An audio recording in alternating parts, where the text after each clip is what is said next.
time together with family and friends, but we also saw too much violence this weekend. And this is something that we have a lot of work to do to address. And it's directly related to all the dislocation that's happened over these last 4 months with the coronavirus. We particularly saw a concentration of shootings in Upper Manhattan, particularly in Harlem and Manhattan North Command. This is something we have to double down on to address. And it's not because of one thing. Let's be really clear. There's not one cause for something like this. There's a lot of different pieces. And again, the fact that the court system's not working, the economy is not working, people have been pent up for months and months, so many issues underlying this challenge. But to address it, it's not just one answer either. It's going to take a lot of different pieces. Of course, it's going to take neighborhood policing, which has helped us get so far. We're going to have to double down on neighborhood policing efforts in Upper Manhattan. It will take the efforts of clergy and block associations and elected officials and civic groups and parents and the Cure Violence movement. We're going to need all hands on deck to address this issue. I'll be joining with community leaders and law enforcement leaders in Harlem via video conference today to focus every resource we have on addressing this issue. And we have to think about all of the tools we can bring to bear here, including how we deploy our police and the approaches they take, how we focus on young people and make sure we pull them away from the influences that are negative around them. We have a lot to do, but I can tell you something about the people of Harlem. People of Harlem have been through a lot, not just in the last 4 months, but over years and decades, and every single time they have fought back. I was up in Harlem on Friday as we installed the Black Lives Matter mural. There's tremendous pride, there's tremendous energy in Harlem, there's history of people making things happen for the betterment of the community in Harlem, and we're going to see that again. We will never go back in this city. And we're going to focus all our energies right now on addressing these issues in Upper Manhattan and then many other issues beyond. Commissioner Shea this morning is meeting with the chief judge for the state and with the DAs for the 5 boroughs, working on how we all together confront gun violence, how we get the system restarted, how we have a truly coordinated effort to fight this back. And I know everyone can and will work together to address this issue. We've all come together in this city many times before, and what we've done in these last months is particularly notable. This disease, this unseen enemy that threw us such an extraordinary challenge without a roadmap, trying to figure out together how we would fight it back. New Yorkers should be very proud of how far we have come. So now let me turn to the good news, that phase 1 of the restart has been successful so far. Phase 2 has been successful so far. Today, we begin phase 3. And we begin phase 3 because of the hard work you've all put in. And I'm always going to thank you for it, and then I'm always going to remind you to keep doing what you're doing. The social distancing works. The face coverings work. We have to stick with it. But today is a good day because about 50,000 people will come back to work and start their livelihoods again. A whole range of personal services will be available again. And we're starting simultaneously a lot of recreation activities in our parks. Basketball, handball, volleyball, bocce, all will be up and running again. Dog runs will be open again. It will be more of summer again because we did this hard work to get this far, and we cannot let up now. And as a reminder, what happens when people let up, look around the country, look at the places that unfortunately did let up, that didn't stick to the smart rules, and they are suffering now, and I feel awful for them, and I hope they all come out of it soon. But this is why we did not move forward with indoor dining, because we've seen the restaurants and bars, indoor dining, cause so much of the resurgence in other states. So that's something that will be on hold for a substantial amount of time until we can figure out the right way to do that safely. Now, people are coming back to work and people are engaging their lives again in so many ways, and we see the evidence, which I'll go over with you. And look, it's incumbent upon all of us to make sure we do this safely. The city's going to keep working hard to make sure this is done safely. The MTA has been doing great work. We need them to keep doing it because more and more people are coming back to the subways and buses. So I'm going to compare this last Wednesday, July 1st, to 2 weeks earlier, June 17th. And in that 2-week phase, subway ridership up 18%, now over 1.1 million riders a day. Bus ridership up 12% over the same period, now also almost 1.1 million riders. Staten Island ferry ridership up 15%, and that's why starting today we have gone back to the full rush hour service that we had before the coronavirus hit. What's interesting is we do see more traffic into Manhattan on the East River bridges and the Harlem River bridges, 3% and 7% respectively. But very notably, mass transit usage is going up substantially faster than car traffic, and that's in many ways a good thing and a good sign that people are feeling more and more comfortable and ready to engage. But again, do it safely, with the face coverings, with the social distancing, remembering how important it is to each other, to your family, to yourself, to stay safe. Now, as we have moved ahead with outdoor restaurant seating, that's been a huge success. We are not doing the indoor, as I said, but we've moved forward with the outdoor, and that's been a great success. People have really, really engaged it. The customers have come, the employees have come back to work, people have gotten their livelihoods back, businesses have been saved. We've been very focused on making sure enforcement is strong at these restaurants that are now open, particularly on weekends, of course. So we had 700 city personnel, including the sheriff's office, out in full force over the July 4th weekend. And I just want to say the sheriff's office has been doing tremendous work on many, many fronts. I want to thank the sheriff and his whole team. People don't know a lot about him, but what they're doing has been absolutely crucial to fighting back this virus and making sure this city is safe in so many ways. So thank you, Sheriff, and your whole team. So a huge number of personnel out where most of the bars and restaurants are. 1,000 businesses were inspected this weekend. 85% were in immediate compliance. Those that needed to make adjustments, the inspectors stayed until issues were addressed. Sometimes it meant moving farther apart or dispersing crowds.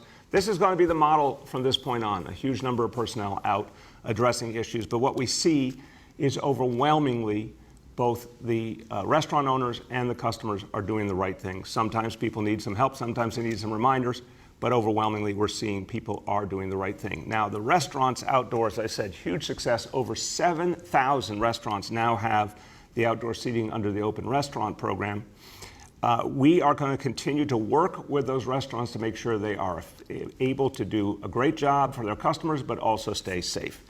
So what we're doing from this point on, any new restaurant that applies, not only are we going to do the self-certification, but we're going to have immediately a call from a city official the same day they self-certify to go over the safety rules to make sure that we address all issues up front so people know exactly what they have to do to stay safe. I know our restaurant owners want to do things the right way. Sometimes some extra communication helps, so that's what we're going to do. Okay, let's go over today's indicators. And again, we keep looking at the trend here. It is a really good trend because of your hard work. And please remember, every day we see progress. It's because of you, but it's also a day to remember we got to keep at it because we want to keep reopening and we want to have life come back to as much normal as possible in this city. We can only do it with your hard work. So let's look at the indicators. Number one, daily number of people admitted to hospitals for suspected COVID-19, threshold of 200. Today, 62 patients. Number two, daily number of people in health and hospitals ICUs, threshold of 375. Today, 276, 100 less. That's fantastic.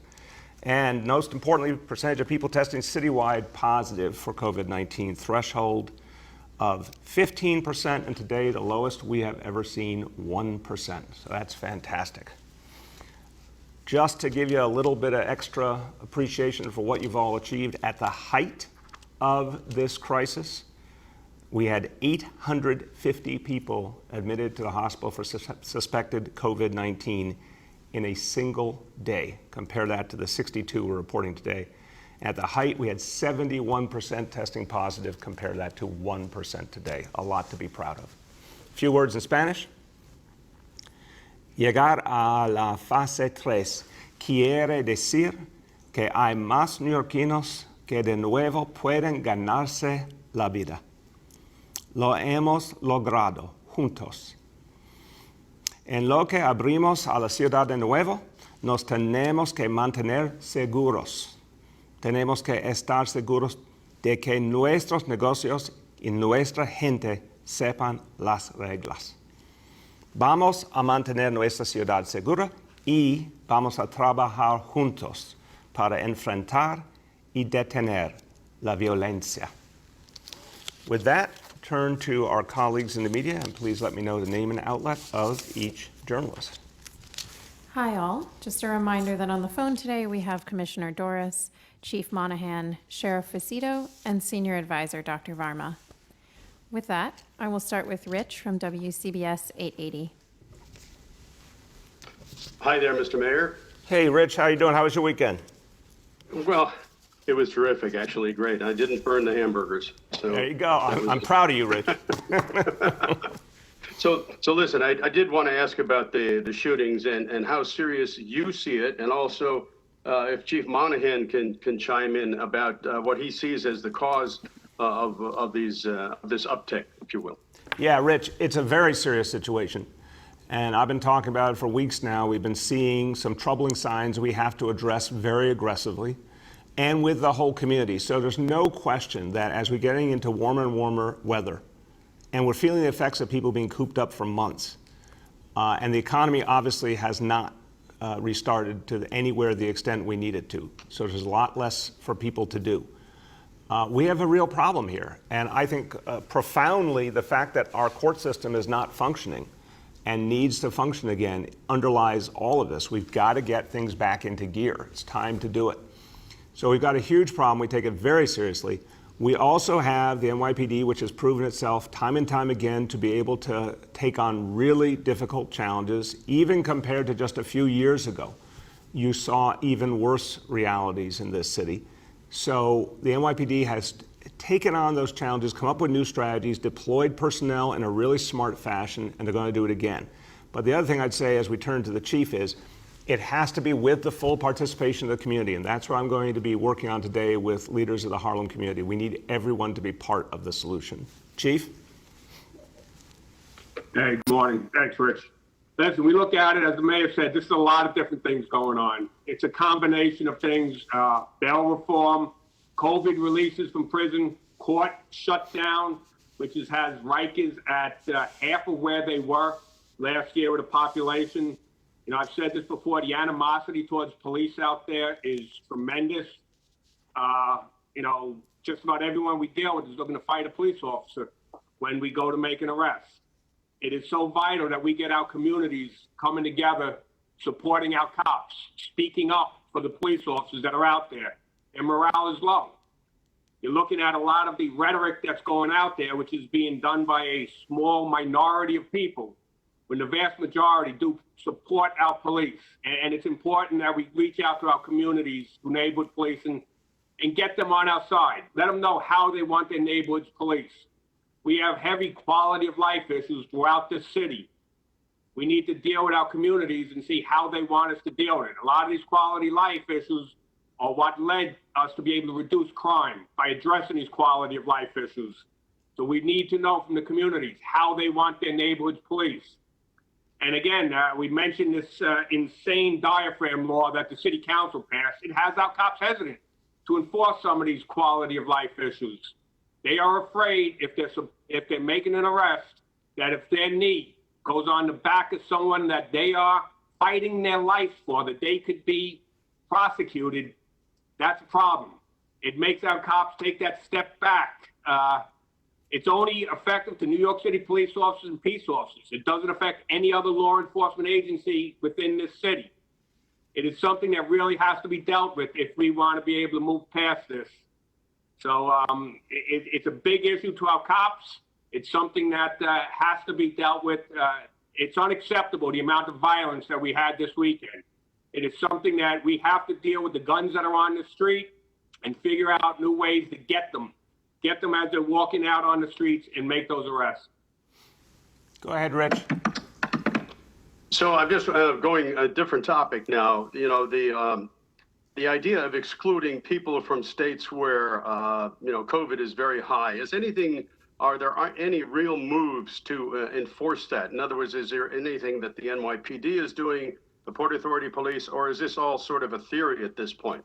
No, Rich, it can't just be a theory. It's a great question. It has to come to life. Look, this is a new world for us to figure out, on a regular basis, because we're going to be at this for a long time, how we are going to identify anyone who comes from around our own country. Originally, as you remember, when we were facing this, we all thought of this as something coming in from Europe, coming in from China. Now it is a question within our own country. And we have to figure out a structure that works. It has to involve the Port Authority police because they're in the best position to act on folks coming in through the airports, for example.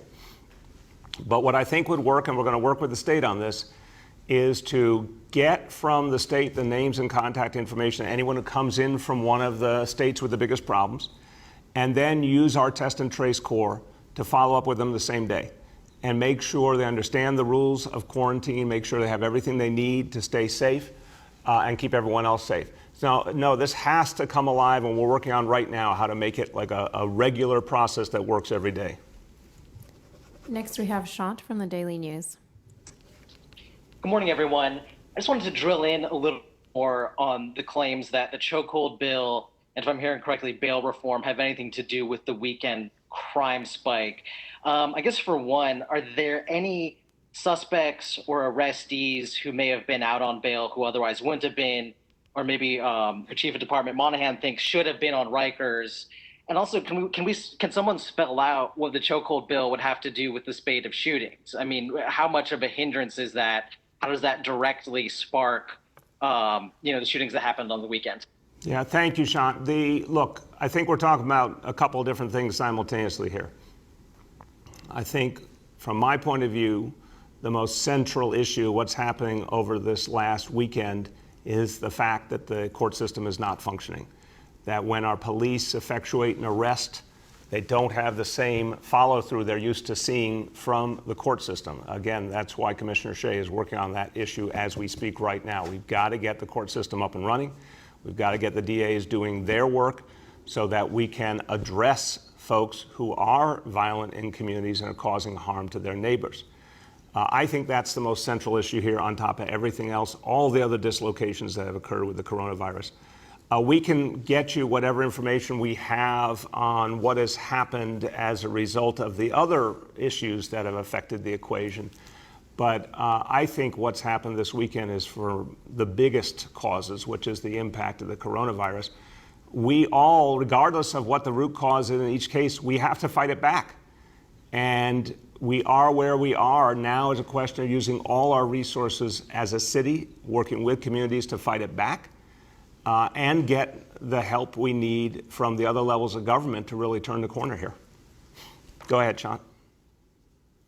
Yeah, I mean, I'd love to hear from Terrence Monahan on this. I mean, just because you brought up the chokehold bill, chokeholds are such an offensive tactic to New Yorkers. The argument for the legislation was that it actually strengthens the NYPD. So maybe, can you address exactly why that bill, or how that bill contributed to the violence over the weekend? And can you say a little more about what's going on in police officers' minds in this climate of protest and reform? Thank you. And just as we turn to the chief, again, I don't think the chief said that he thought the bill contributed to the violence this weekend. I think he was talking about the overall picture and his concerns about how we keep the city safe. So, Chief, I just wanted to frame for you, because I didn't hear you say that. I heard you express your broad concerns, but go ahead. Yeah, it's a very big concern about that bill, and it's not the chokehold. We don't have an issue with the chokehold portion of it. The issue we have is the compressing of the diaphragm if your knee should go on someone's back during the course of an arrest. Anyone who's ever arrested anybody who's fought and struggled knows that there's a good chance that your knee may end up on someone's back during the course of a violent struggle. And to criminalize that has a police officer concerned about whether or not he may be arrested for his knee going on the back. So for us, it's the diaphragm portion of that, and we've expressed our feelings to everyone in the city council. All the DAs have said that there are some problems with the law the way it's worded. So it's an issue that our cops are dealing with very strongly. There is some great concern. As opposed to the idea of bail reform, COVID, and courts being closed, it means a lot of different individuals are on the street that should not be on the street. And we have seen them involved in violence. later on today, Chief Mike LePetri will be giving a briefing on the crime stats, and he will be able to go over some of those numbers for you. Next, we have Juliet from 1010 Wins. Yes, good morning, Mr. Mayor. How are you today? Good, Juliet. How you doing? I'm okay. According to the crime stats, the month of June, 250 people were shot in the first 28 days of the month, and that's compared to 97 during that same period last year. Where have you been in this whole month on this issue? These shootings did not just happen this weekend. Yeah, well, Juliet, if you'll remember, over the last couple of weeks, I've been talking about this issue constantly right here. We have seen an uptick in shootings. It's very worrisome, and I don't accept it. We have to fight it back. And that's why we announced that we were moving officers. Of course, Summer All Out was part of the strategy. We talked about that weeks ago. We talked about the fact that we're going to refocus resources on the Bronx and Brooklyn North, where we've seen profound problems. Now we see problems in Manhattan North, so there'll be a focus there as well. A lot more redeployment of officers from desk jobs out into the field. We're going to use all the tools, CompStat, precision policing, and neighborhood policing to fight this back. We've had to fight things back before. We're going to fight this back again. But we can't do it alone. We need communities to be fully involved. And we need the court system to be functioning to really turn the corner here. Juliet? Yes, I do have a follow-up. Yes, I do. So where is your message to people of New York to say where there is crime, there are consequences? Yeah, there always are consequences for crime, and that's the way it has to be. And Juliet, we have for now 7 years fought back crime, lowered crime. We've done it working with communities. And we've done it by addressing a whole range of problems and not letting them grow in our communities. Everything has been thrown off by the coronavirus. Let's be clear. People aren't going to work. People aren't going to school. Everything's been disrupted. And most notably, our court system's not functioning, and it has to. But the message is the same. We are going to fight crime wherever we find it. We've fought back crime many a time before in the city successfully. There has to be consequences for folks who commit crime, particularly violent crime. We need the DAs to be more a part of that. We need the court system to work so we can ensure those consequences happen. Next, we have Gloria from New York One. Thank you, Mr. Mayor. I want to follow up because it just seems like there is a bit of a disagreement between you and the chief, in addition to what some of the police commissioners said on our show this morning. They both seem to blame bail reform, COVID releases from Rikers. I just want to know specifically if you do or do not agree with the police department's view on this. I hear that you are saying it's a confluence of all these different factors, but they seem to be specifically blaming bail reform and these COVID releases and the chokehold bill. So can you just speak to there seems to be a real disagreement. We have leaders from Manhattan South last night calling out for help. What's going on here in terms of leadership and really who is in charge? Yeah, Gloria, respectfully, all of us together have been keeping this city safe now for 7 years. So let's just be 100% clear. It's an extraordinarily difficult time in our city's history. It may be the single worst combination of crises New York City has ever faced. And yet everyone works together every day to address these issues. The city of New York didn't ask for the coronavirus to come here, nor for our court system to be shut down. All the things that are affecting us are beyond anything any of us could ever have anticipated. So we all work together every single day. There's a lot of frustration, Gloria. There's a tremendous amount of frustration. You can imagine for our police leadership and for our police officers, they're working so hard to keep people safe. And then even when they arrest folks, they don't see the kind of results that they've seen historically because the system's not functioning. I understand that frustration, and it makes sense that people are going to express it. But I'm sorry, when you ask for a breakout, it's impossible to say which factor achieves which outcome. It's everything together is having a really big impact. And we're all working together to see our way through it. That's the bottom line. Thank you. And if I could ask a different question, wondered if the administration has at all taken a look on how beach openings went over the weekend in terms of how many people follow social distancing enforcement. What's the administration's take on how it went so far? Yeah, Gloria, I'll get you a more thorough answer, but so far the reports were pretty good. Obviously, a lot of people were really looking forward to the beaches opening. A lot of people came out. We didn't have particularly difficult enforcement issues that I heard about, but I'll check the facts from the last couple of days. My sense, again, is that overwhelmingly New Yorkers understand the rules and they want to follow the rules because they understand it's about their safety and their family's safety and their community's safety. And I think New Yorkers have been pretty amazing throughout. So as we've dealt with other challenges, from what I've heard so far, the beach openings went really well. Next, we have Nolan from The Post.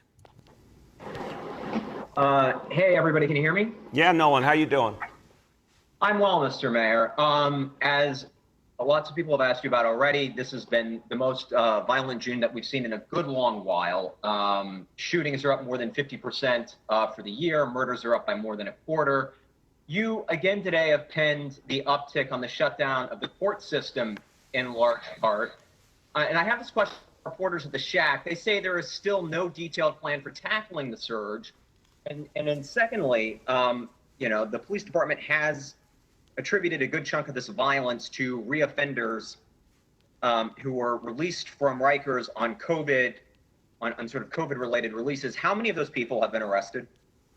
Yeah, Nolan, I don't have that fact available at my fingertips, but we'll get it to you today. We were dealing, of course, with a horrible health crisis when you think about the months of March and April, and particularly in a place where people were confined, and we had to address those health issues. But at the same time, we focus all the time on safety. So I respect the reporters who cover the NYPD, but the notion of there's no detailed plan just doesn't ring true. The NYPD always has a detailed plan for addressing any challenge. And I want people to remember that. I understand we're going through a really, really tough time, and it's really picked up in recent weeks. But I don't lose faith in the ability of the NYPD to deal with the situation. I have seen the NYPD overcome much harder challenges. That is the truth. And of course, they continue to refine their strategies. That's what they've been doing for the last quarter century. They will do it now. And we are going to be continuing to get more and more personnel out onto the streets where needed the most. And I know it will have an effect. We need the rest of the equation to restart to really maximize the effect. But I have absolute faith it will happen. And then to follow up on Gloria's question, Commissioner Shea went on New York One this morning and blamed the chokehold legislation, in part, which you pledged to sign in part, for the uptick of the violence, saying that it's, quote, insane and it is crippling police officers. The NYPD is refusing to discipline officers who cooperate with the who refuse to cooperate with the CCRB. Just hours ago, members of the brass excoriated the Manhattan District Attorney on Twitter. The budget deal that you agreed to with the city council was described by your police commissioner as bowing to mob rule. So, Mr. Mayor, who's running the department? And are you okay with the commissioner making these statements about legislation you've pledged to sign and about the budget deal you've struck? Yeah, obviously, Nolan, again, anytime, respectfully, any of you attempt those kinds of questions, I'm going to just come back really calmly and tell you the obvious truth. This city has gone through so much in recent months, and we keep fighting back, and we are making a lot of progress as a city. We've been through a whole lot over the decades, much worse crime situations than we're facing now for much longer periods of time. We fought our way back. It comes from, first and foremost, civilian leadership, always working with the leadership of the NYPD to come up with solutions. That's what we're doing right now.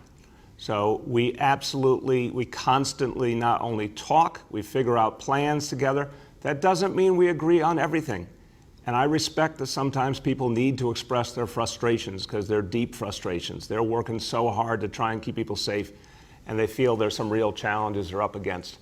I'm not going to tell people not to say what they feel about that. But in the end, we come to a common approach and we implement it, and that's what we're going to do over these coming weeks. And we have to get communities deeply involved in that approach. That's always been a key in the past. That's why neighborhood policing was something we all created together. And I think that's what's going to help us turn the corner. Next, we have Andrew Siff from NBC. Hey, good morning, everybody. I don't know if you can hear me because I'm on a 7 train, so I'm going to give it a try. We can hear you, Andrew. You're live with the people. Yeah, well, 23 people on this train, and 22 of them are wearing a mask. Did you I am wearing a mask. say again, how My many? question, 22 out of 23. Very good. My question has to do with phase 3. Now that indoor dining is not a part of it, it's a very incremental phase, and we've already learned from the state that phase 4 won't include movie theaters and malls. So realistically, Mayor, is what we're looking at right now today the way New York City will be until there's a vaccine? No, I think that's an overstatement, respectfully, Andrew. I think it's a perfectly fair question, but I don't think that's the whole reality. We have a lot more to learn to figure out how we're going to address this disease even before there is a vaccine. And look, we're seeing a lot of success so far. I'm knocking on wood, but we have seen, obviously, I went over the indicators today. They're extraordinary and positive. And that says something about the ability of New Yorkers to fight this disease back without a vaccine. And you do see more and more people coming back to work. So I don't think it's, one extreme or another. I think we're making steady progress. I want to see us keep making steady progress. The vaccine will be the absolute, crossing the Rubicon moment, but I think we can make a lot of progress in the meantime. What would you need to see, since you're already at these incredibly low data numbers, what would you need to know in order to open indoor dining? Yeah, Andrew, when you look at the fact that we got so much data from around the country indicating that indoor dining, unfortunately, became a real nexus for infection in a way that other types of economic activity weren't. It just made sense to stay away from it for now. Let's see what happens around the rest of the country. Let's see what happens with our situation. I don't have an immediate timeline now. It's a postponement while we get more information and we see how we do overall. But I want to make sure when we do it that we're sure we can do it safely. Last 2 for today. Next, we have Todd from AM New York. Good morning, Mr. Mayor. Hey, Todd, how you doing? I'm doing just fine. Well, I've been out on the street and I've been talking to a lot of people in the communities. One of the things that came out for me was one woman said to me, she said,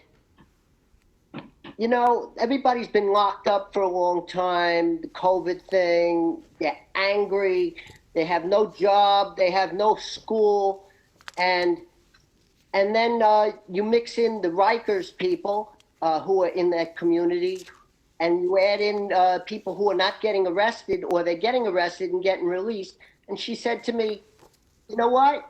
It's like letting a Rottweiler off a leash. What do you say to that, woman? I think we've been, Todd, we've been dealt a really, really tough hand as a city. And in March and April, it was the healthcare crisis. In May, we were coming out of it, obviously with the warmer months. And as you're right, people were cooped up for all that time. They don't have the normal things to engage their life. We're seeing more and more challenges. But we're going to overcome it. It's going to be tough. It's going to take a lot of hard work, but we're going to overcome it. We have overcome this and much more in the past in terms of dealing with challenges in our communities and having to fight them back. So I know it feels very unsettling for people. It feels unsettling for all of us, but we're going to fight it back. Todd, do you have a follow-up? Yeah, something unrelated. I was down Coney Island over the weekend, and my friend over there at the Wonder Wheel, who says his ride is the most socially distant that you can get. And he says that the city just won't let him reopen. He understands about the other rides and that they may not be socially distant, but he's like, wait a second, they can get on the Wonder Wheel. What do you say? Yeah, it's a fair question. We understand, and look, the state rules have been, I think, very smart about thinking through the phases and about avoiding things that might create too much closeness with people. And obviously, you can understand why amusement parks might be in that category.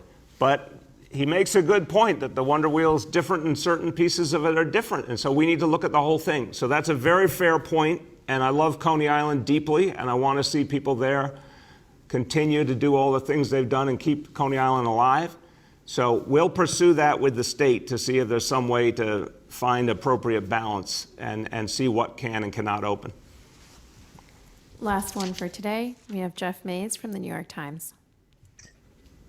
Hey, good morning, Mr. Mayor. I have a couple of questions for my law enforcement colleagues. The first one is the NYPD has been making the same claims about what's driving shootings and crime for weeks now, especially in regards to bail reform, as we heard the chief just say. But officials, the police officials, the commissioner, the chief himself have not provided any hard data or evidence to show how those factors are at play. Why is that? And should they still be making those claims if you and city officials have not provided any evidence as to that being the cause of the crime increase? Jeff, look, I'll certainly, the NYPD, if they have specific statistics, they should share it, obviously. And we'll make sure that whatever's available will be given to you and others. The bail reform, remember, there were concerns from the beginning, and a lot of those concerns got addressed last April in the legislation in Albany. There were things that happened in the meantime, though, that certainly contributed. But again, I think the overall reality has to be recognized here. This is not business as usual. When have we ever had the court system shut down? When have we ever had people have no work, no school, no nothing to go to? I mean, this is a really, really exceptional situation.